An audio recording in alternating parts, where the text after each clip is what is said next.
Hi zusammen und herzlich willkommen zu einem neuen Video. Heute habe ich was ganz Besonderes für euch mitgebracht und zwar einen Blind Sniff. Das heißt,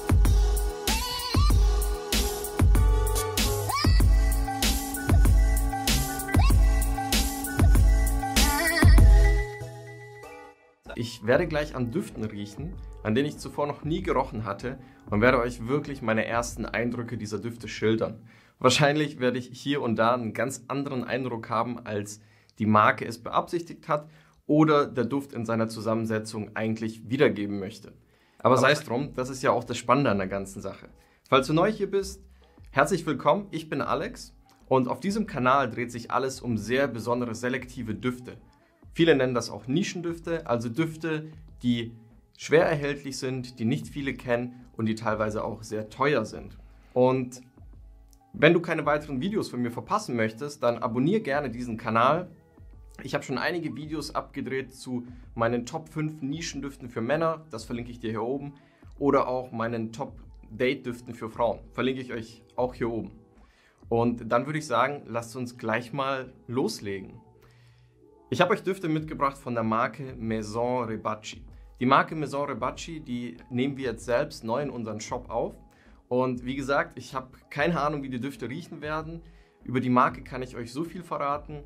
Maison Rebacci wurde von Mohamed Rebacci gegründet. Er ist ein Franzose mit algerischen Wurzeln und er hat die Passion für die selektive Parfümerie für sich entdeckt. Und sein Ziel ist es, wirklich einzigartige Düfte herzustellen, die vor allem diese Kombination seiner Herkunft aus Frankreich und Algerien widerspiegeln.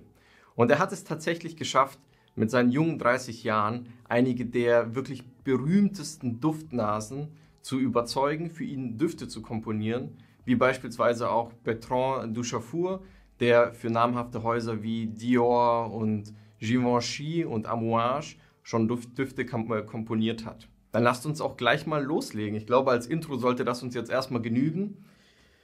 So, die Marke Maison Rebacci hat insgesamt 6 Düfte. Alle 6 Düfte habe ich euch auch mitgebracht. Und wir fangen jetzt einfach auch mal mit dem ersten an. Und der erste Duft, das ist der Duft Bois d'Enfant. So, mal gucken, wo er hier steht. Da haben wir den guten auch. Vielleicht noch ganz kurz was zum Flakon-Design. Und zwar, es ist ein mehr oder minder schlichter Glasflakon mit so einer leichten, ja, wellenschuppenartigen Prägung. Erinnert mich so ein bisschen an Schuppen von Fischen. Und wir haben hier eine schöne magnetische Kappe in Schwarz. Und sieht für mich eigentlich sehr minimalistisch aus. Nicht zu übertrieben. Mir gefällt vor allem auch die Duftfarbe, aber darum soll es ja nicht gehen, sondern tatsächlich um die Art und Weise, wie der Duft riecht. So, dann legen wir mal los mit dem Blind Sniff von Bois d'Enfant. Also, was haben wir hier?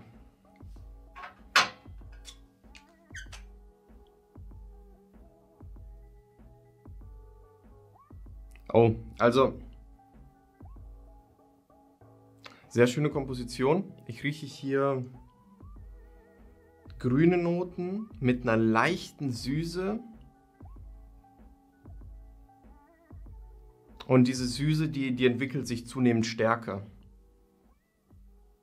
Also der Duft ist für mich auf jeden Fall grün, er ist für mich süß. Er ist für mich auch definitiv unisex. Ich könnte jetzt nicht sagen, ob das ein eher weiblicher oder männlicher Duft ist. Also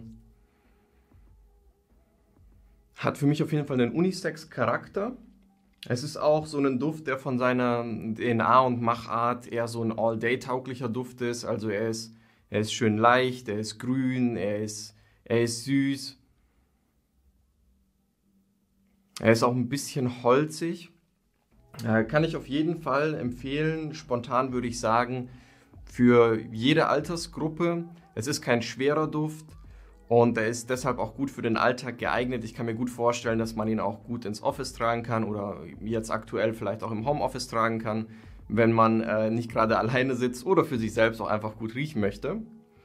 Und das war Bois d'Enfant von Maison Rebacci. So, jetzt kommen wir mal zum nächsten. Der nächste ist Masque Panache. Ich hoffe, ich spreche es richtig aus. Und das ist der hier. Also der Flakon ist natürlich von seiner Machart der gleiche. Der Juice, die Flüssigkeit, ist jetzt so leicht bläulich, so wie verdünnte Tinte. Und jetzt schauen wir mal, wie er riecht. So, ich bin da auch nicht sparsam. Ja. Bin ich grundsätzlich nicht bei Düften, also bei mir halten Düfte überhaupt nicht lange.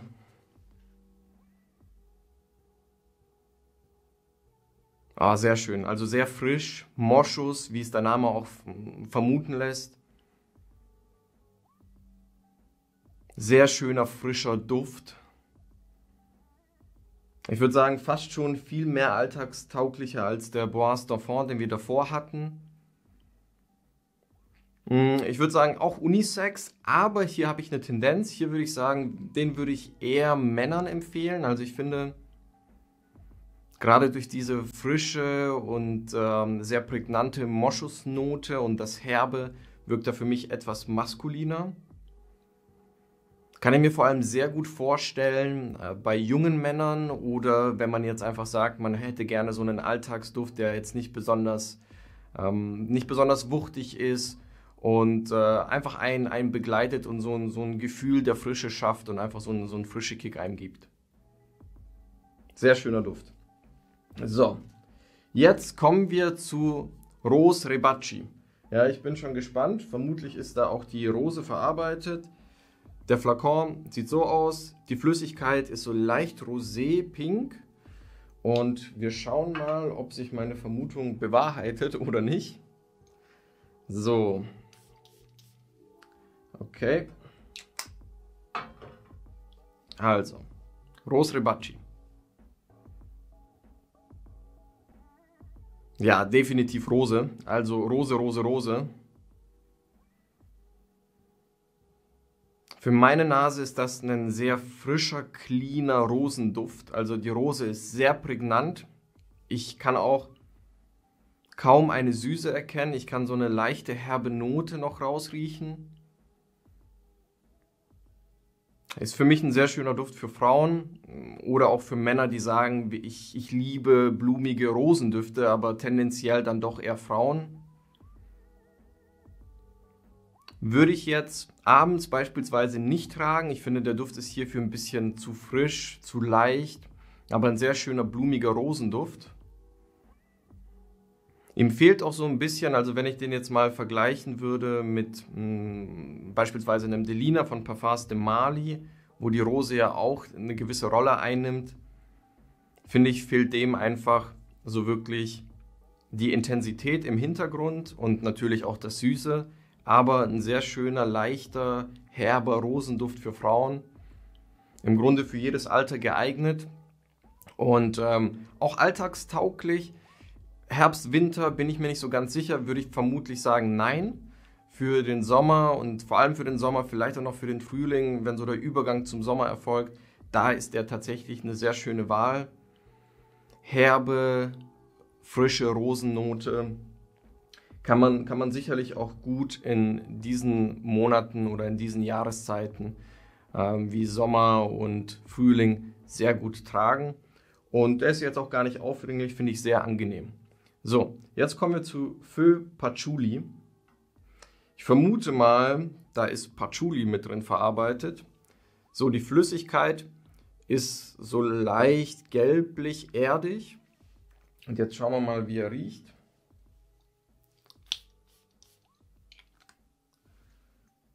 So. Oh. Ah, geil. Der ist geil. Ah, sehr geil. Brauche noch kurz einen Moment. Ich muss das mal für mich genießen hier. Ich mache das ja auch nicht alle Tage, dass ich so einen Blindsniff mache und dann auch gleich mit euch teile, wie ich die Düfte wahrnehme. Also, wir haben hier ganz klar eine Patchouli-Note. Ich finde aber diese Patchouli-Note, die ist Sie ist nicht so erdig, wie ich sonst gewohnt bin. Es ist so eine ganz feine, schöne Patchouli-Note. Klar, wie oftmals in der Kopfnote auch bei Düften es nun mal komponiert wird, haben wir auch eine Frische, aber ich vermute mal, die wird verfliegen.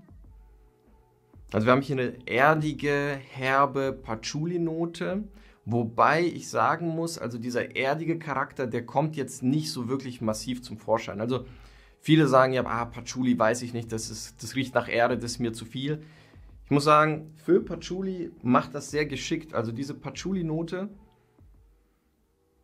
die ist natürlich wahrnehmbar, aber sie ist jetzt nicht so wuchtig erdig wie beispielsweise bei einem Red Vetiver von Montal oder auch einem Terre d'Hermès von Hermès. Für mich definitiv ein maskuliner Duft. Also ich kann mir kaum vorstellen, dass eine Frau diesen Duft trägt und dass das auch gut in Kombination passt. Also frisch, herb, leicht erdig, sehr feine Patchouli-Note, maskulin, wirklich gut geeignet, eigentlich fast schon für jede Jahreszeit. Ich glaube jetzt auch im Herbst und Winter könnte der Duft sehr, sehr gut kommen. Und er wirkt auch, also durch diese Frische wirkt er auch sehr, sehr sauber. Weshalb ich mir auch gut vorstellen kann, dass man den auch durchaus den ganzen Tag tragen kann. Er ist auch gar nicht süß. Ich würde sagen, bei Männern ist das eher nichts für einen Anfang 20-Jährigen, eher so ein bisschen älter, auf die 30 zugehend, vielleicht auch noch älter, also 30 abwärts. Sehr, sehr schöner Duft. So, 2 haben wir noch und ich bin sehr gespannt. Jetzt kommen wir zu Jeu Osmante. Keine Ahnung, ob ich es richtig ausgesprochen habe. Ich hoffe ja. Wenn nicht, dann schreibt es mir gerne in die Kommentare. So, also. Der Juice die Flüssigkeit ist etwas heller als bei Feu Patchouli. Und ich bin gespannt. Ich habe keine Ahnung. Vielleicht ist Osmanthus verarbeitet, vielleicht auch nicht. Wir werden mal gucken. So, auch alles schön hier zugemacht. Also. Oh, ich rieche es schon. Ja, ich kann es echt schon riechen.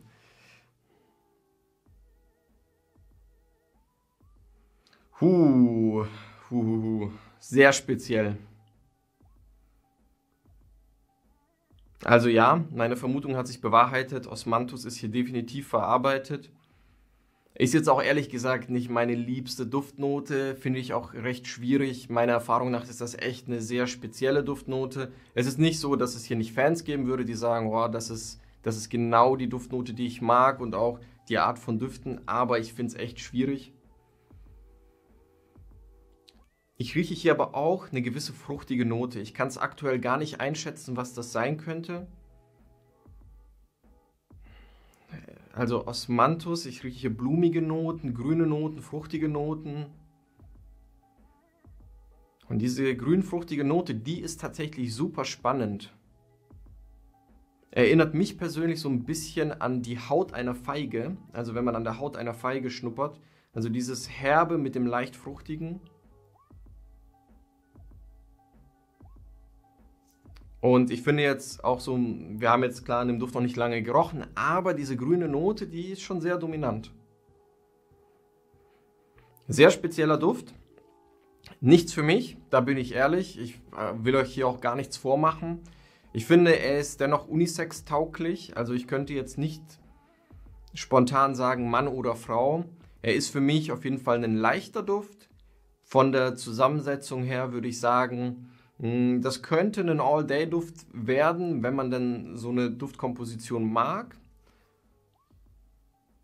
Für den Winter und für den Herbst finde ich es aber schwierig. Da ist er mir nicht intensiv genug. Da fehlen mir die süßen, die würzigen Noten, die schweren Noten. Aber sehr, sehr spannend in seiner Komposition. Wirklich, also sehr, sehr spannend. So, last but not least haben wir noch einen. Den stelle ich jetzt auch gleich nochmal vor. Falls ihr, nur mal kurz dazwischen, falls ihr irgendwie sagt, hey, Blind Sniffs finde ich cool, schreibt es mir gerne in die Kommentare. Falls ihr sagt, hey, nee, ich hätte gerne ein paar andere Duftthemen, die der Alex mir vorstellt oder ein paar andere Düfte oder auch spezielle Marken, die er reviewt, bitte auch einfach gerne in die Kommentare schreiben. Und ich würde mich natürlich freuen, wenn ihr mir einen Daumen hoch gibt und auch den Kanal abonniert. So, jetzt kommen wir auch schon zum letzten. Das ist Kür Tassili. Ja. Ich vermute mal, hier könnte vielleicht Leder verarbeitet sein. Und die Flüssigkeit, wie ihr es erkennen könnt, ist so leicht bräunlich. Und ich bin schon sehr gespannt. Auch hier habe ich eigentlich keine wirkliche Vorstellung, wie der Duft riechen könnte. Aber das werden wir auch gleich zusammen rausfinden. So, machen wir noch ein bisschen in die Luft, ne? Also, Kürtesili. Ah, geil. Sehr geil.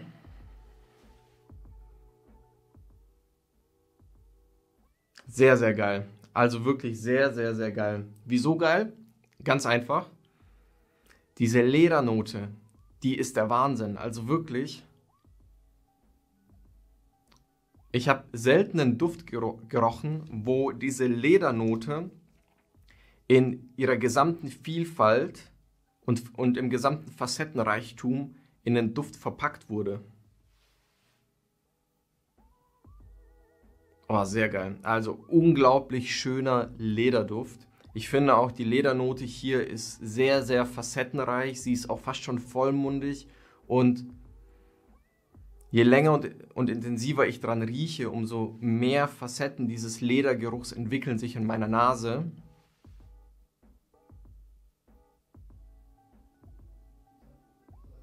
Gleichzeitig finde ich auch, ist hier so eine gewisse frische Note und aber auch eine gewisse fruchtige Note erkennbar.